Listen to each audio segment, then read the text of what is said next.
बसंत आ रही है। पंजाब हुकूमत ने 132 जो है उनसे जायद गानों पे पाबंदी आयद कर दी है, लेकिन अपोजिशन को बड़ा इतराज है पंजाब हुकूमत की पाबंदियों से। शेख इम्तियाज ने इसके हवाले से दरखास्त दे दिया हाईकोर्ट में कि नकदा कोका जो गाना है उसको बैन क्यों।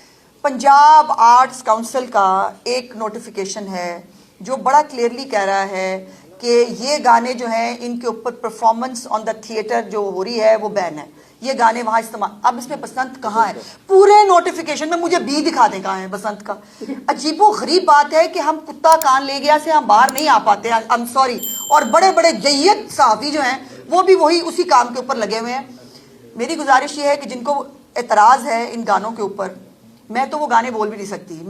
मैं मेरे सामने वो लिस्ट आई थी तो मैंने एक दो उसके बाद मैंने नीचे रख दी। मैंने कहा मेरे बस की बात नहीं है।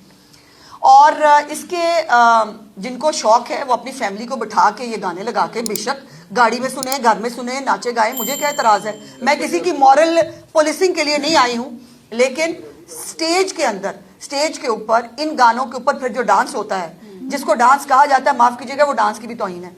सो उसको सिर्फ जो है वो बैन किया गया है। उसका बसंत से, उसका किसी चीज से कोई लेना देना नहीं।